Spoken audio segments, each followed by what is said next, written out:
بسم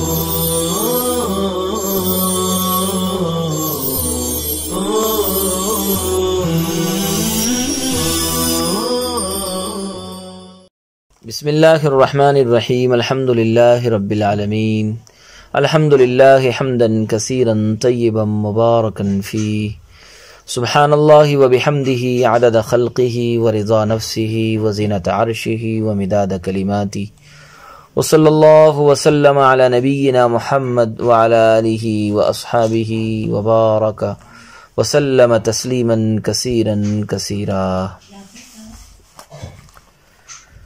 بسم اللہ الرحمن الرحیم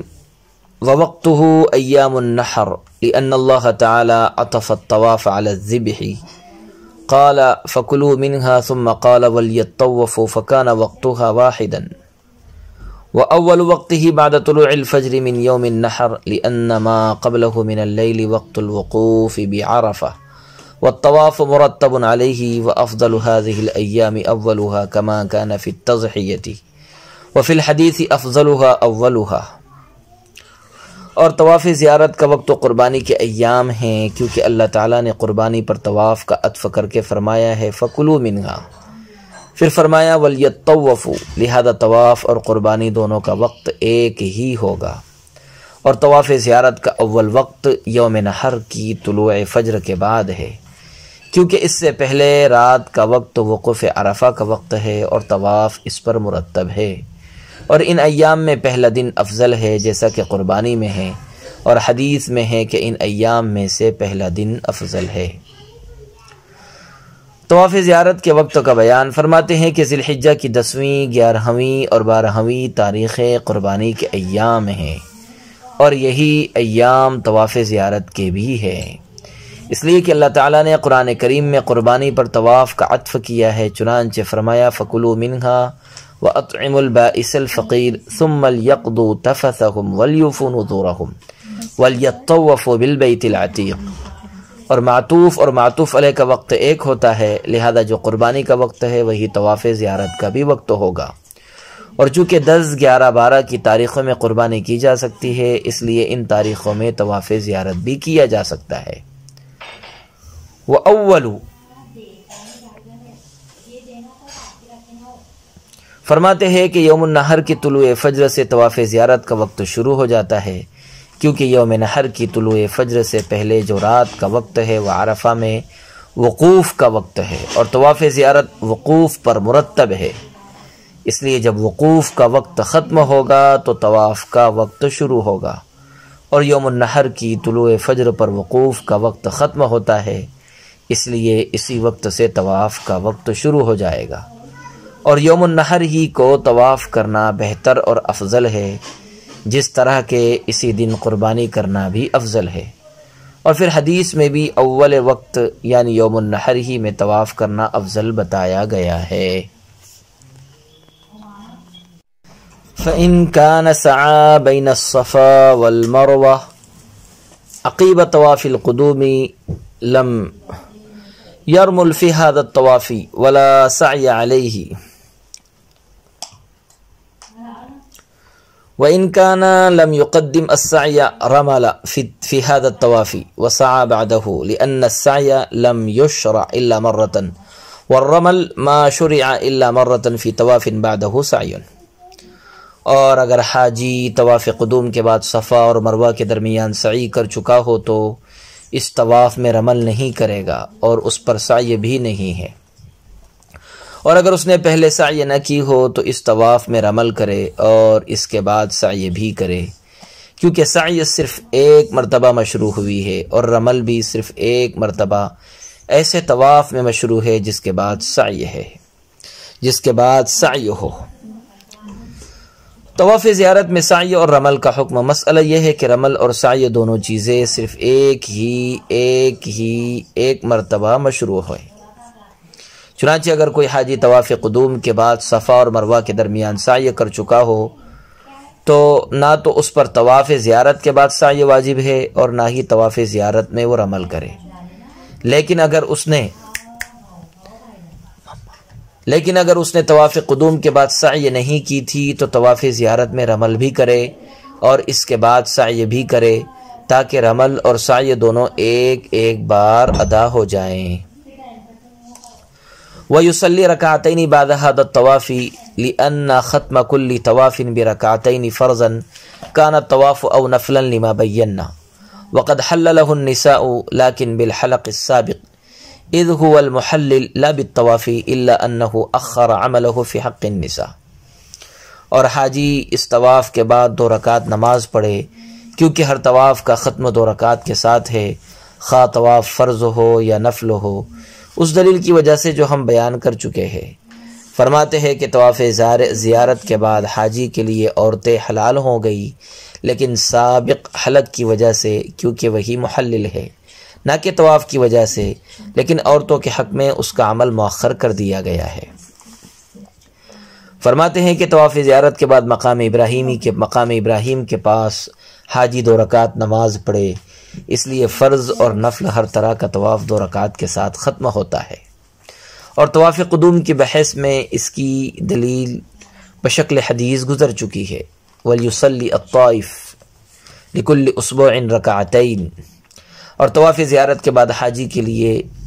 بیوی سے جمع کرنا حلال ہو گیا۔ یہ حلت تو حلق ہی سے ثابت ہو جاتی ہے جو طواف پر مقدم ہے، اس لیے کہ طواف میں محلل بننے کی صلاحیت نہیں ہے،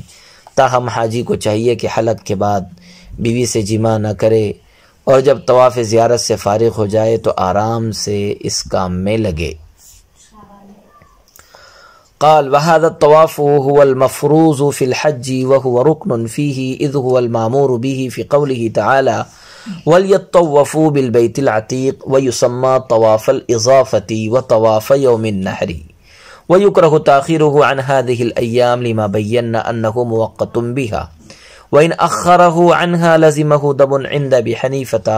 وسنبينه في باب الجنايات إن شاء الله تعالى۔ فرماتے ہیں کہ یہی طواف حج میں فرض ہے اور یہ حج کا رکن ہے، اس لیے کہ اللہ تعالیٰ کے فرمان وَلْيَطَّوَّفُوا بِالْبَيْتِ الْعَتِيقِ میں اسی طواف کا حکم دیا گیا ہے، اور اس کا نام طواف اضافہ اور طواف یوم نحر ہے، اور اسے ان ایام سے مؤخر کرنا مکروہ ہے، اس دلیل کی وجہ سے جو ہم بیان کر چکے ہیں کہ یہ طواف انہی ایام کے ساتھ موقت ہے، اور اگر حاجی نے طواف زیارت کو ان ایام سے مؤخر کیا تو امام ابو حنیفہ کے نزدیک اس پر ایک دم لازم ہوگا، اور انشاءاللہ باب الجنایات میں ہم اسے بیان کریں گے۔ طواف زیارت کی شرعی حیثیت اور اس کے آخری وقت کا بیان۔ مسئلہ یہ ہے کہ حج میں طواف زیارت رکن اور فرض ہے، اور اس کو ادا کرنا ضروری ہے، کیونکہ قرآن کریم کی آیت وَلْيَطَّوَّفُوا بِالْبَيْتِ الْعَتِيقِ میں طواف سے طواف زیارت ہی مراد ہے، اور اس طواف کو طواف افاضہ اور طواف یوم النحر بھی کہتے ہیں، اور اس طواف کو یوم النحر میں ادا کرنا افضل ہے، اور 12ویں تاریخ تک ادا کرنے کی اجازت ہے، لیکن 12ویں تاریخ سے مؤخر کرنا مکروہ تحریمی ہے، کیونکہ یہ ایام نحر کے ساتھ موقت ہے، اور ایام نحر 12ویں تاریخ تک ہیں۔ یہی وجہ ہے کہ اگر کوئی حاجی طواف زیارت کو مؤخر کر دے اور ایام نحر یعنی 12ویں تاریخ کے بعد ادا کرے تو امام اعظم کے یہاں اس پر دم واجب ہوگا، لیکن کیوں ہوگا اس کی تفصیل کتاب الجنایات میں انشاءاللہ تعالی آ رہی ہے۔ قال ثم يعود إلى منى فيقيم لأن النبي صلى الله عليه وسلم رجع إليها كما روينا، ولأنه بقي عليه الرمي وموضعه بمنى، فإذا زالت الشمس من اليوم الثاني من أيام النحر رمى الجمار الثلاث فيبدأ بالتي تلي مسجد الخيف فيرميها ب7 حصيات يكبر مع كل حصاة ويقف عندها ثم يرمي التي تليها مثل ذلك ويقف عندها ثم يرمي جمرة العقبة كذلك ولا يقف عندها، هكذا رواه جابر رضي الله عنه فيما نقل من نسك رسول الله صلى الله عليه وسلم مفسرا، ويقف عند الجمرتين في المقام الذي يقف فيه الناس ويحمد الله ويثني وَيُهَلِّلُ وَيُكَبِّرُ وَيُصَلِّي عَلَى النَّبِيِّ صلی اللہ علیہ وسلم وَيَدْعُو لِحَاجَتِهِ۔ فرماتے ہیں کہ پھر حاجی مینا چلا جائے اور وہاں قیام کرے، اس لیے کہ آپ صلی اللہ علیہ وسلم مینا واپس ہو گئے تھے، جیسا کہ ہم روایت کر چکے ہیں، اور اس لیے کہ اس شخص پر رمی جمار باقی ہے اور اس کی جگہ مینا ہے۔ پھر جب ایام نحر کے دوسرے دن سورج ڈھل جائے تو تینوں جمرات کی رمی کرے اور اس جمرے سے ابتدا کرے جو مسجد خیف سے متصل ہے، چنانچہ 7 کنکریوں سے اس کی رمی کرے اور ہر کنکری کے ساتھ تکبیر کہے اور اس کے پاس ٹھہر جائے، اور پھر اس جمرہ کی رمی کرے جو اس سے متصل ہے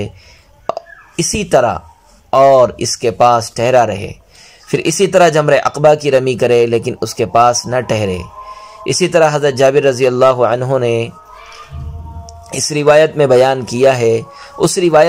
کیا ہے جس میں آپ صلی اللہ علیہ وسلم کی نسک کی تفصیل منقول ہے، اور دونوں جمروں کے پاس اس جگہ ٹھہرے جہاں لوگ ٹھہرتے ہیں اور اللہ کی حمد و ثنا بیان کرے، تکبیر کہے، آپ صلی اللہ علیہ وسلم پر درود بھیجے اور اپنی ضرورت کے واسطے دعا کرے۔ عزیز طلبہ کرام، طواف زیارت کے بعد رمی کا بیان۔ فرماتے ہیں کہ جب حاجی زیارت سے فارغ ہو جائے تو سیدھا مینا کے لیے روانہ ہو جائے اور وہاں جا کر قیام کرے، کیونکہ آپ صلی اللہ علیہ وسلم بھی طواف زیارت سے فارغ ہو کر مینا تشریف لے گئے تھے اور وہیں آپ صلی اللہ علیہ وسلم نے ظہر کی نماز ادا فرمائی تھی۔